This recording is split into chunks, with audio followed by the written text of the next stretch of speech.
Olá, meninos, tudo bem com vocês?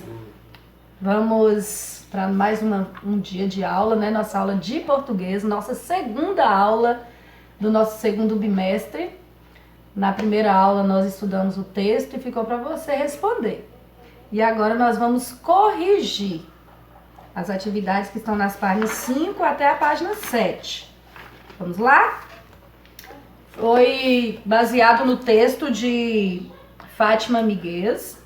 As paredes têm ouvidos, né? Nós estudamos aí alguns provérbios, que inclusive daqui a pouquinho a prova vai disponibilizar alguns enigmas, alguns provérbios para você estar decifrando, descobrindo aí através das imagens quais são os provérbios, escrever e enviar para a prova corrigir, tá bom?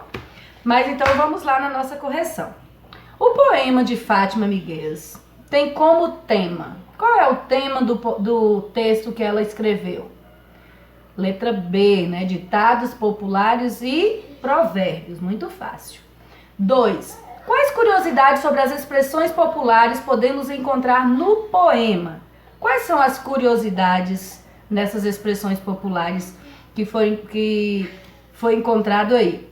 Escreva abaixo. Onde encontramos os provérbios? Onde é que nós encontramos os provérbios?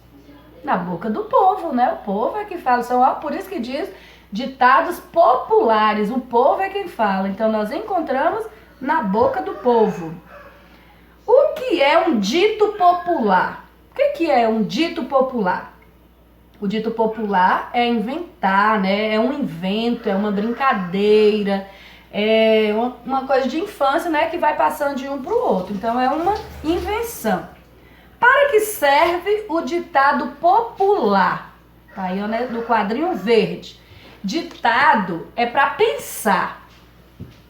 Ditado é para pensar, é um jogo de palavras, né? Então, serve para a gente pensar. O que quis dizer? Que às vezes, né, o ditado popular, todos eles têm um significado, né?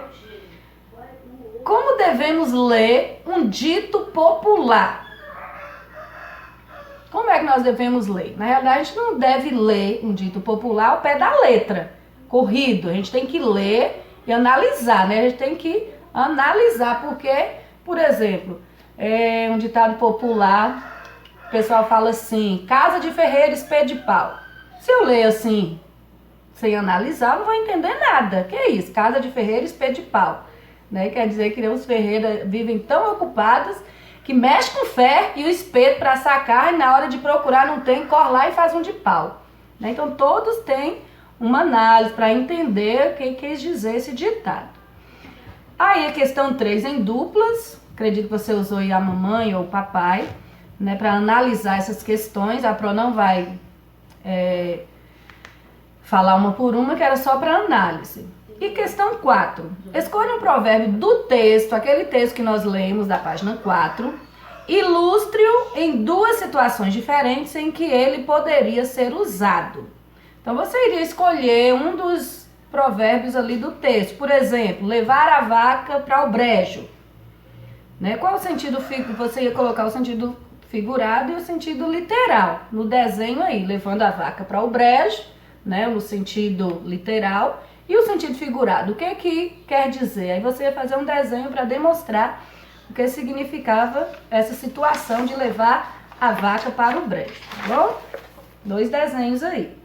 Página 6. 5. Questão 5 da página 6. Explique o significado das seguintes expressões usadas no texto. Sem pé nem cabeça, é a letra A. O que significa essa expressão? Sem pé nem cabeça. Nós até comentamos na aula anterior, que é algo confuso, né? Sem entendimento, não tem nem pé nem cabeça, nem começo nem fim, ninguém entende nada. B. Com quantos paus se faz uma canoa? Aí, né, tem a finalidade de mostrar autoridade. Eu vou te mostrar, né, com quantos paus faz a canoa. Você preste bem atenção.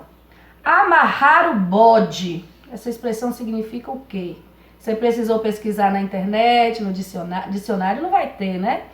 Perguntou à mamãe, como foi aí, né? Amarrar o bode quando alguém tá magoado.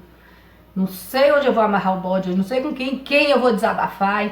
A questão 6 leia a seguinte estrofe. As paredes têm ouvidos. Não é ouvido de gente, mas ouvido inventado com outro significado. De que ouvido se está falando? Na realidade, a expressão é utilizada aí para dar a ideia de que as conversas podem ser ouvidas, não exatamente pelas paredes, né? Mas que alguém esteja ali ó, com os ouvidinhos atentos a ouvir a conversa que está falando. Por isso tem que ter cuidado, fala baixo, diminuir o tom, né? Questão 4. Agora escreva um provérbio, 7, cujo significado você conhece e depois faça as atividades abaixo. Então você escolheu um provérbio para escrever aí na questão 7. Depois, né, o provérbio foi você que escolheu, né? Eu acredito que cada um fez aí diferente. Então, letra A. Em que situação você já ouviu ou usou esse provérbio? Em que situação? Qual é o principal objetivo desse provérbio? Qual o objetivo? O que ele quer ensinar? Qual o sentido figurado do provérbio? E depois você ia desenhar o sentido literal, que é o sentido do que ele, por exemplo, esse da parede tem ouvidos, você desenharia uma parede com uma orelhona, com um ouvido. E o sentido figurado, o que realmente ele está mostrando, tipo alguém ouvindo. E letra D, atualize a linguagem desse provérbio, deixando-o mais moderno. Você vai usar outras palavras mais modernas utilizadas atualmente, tá bom?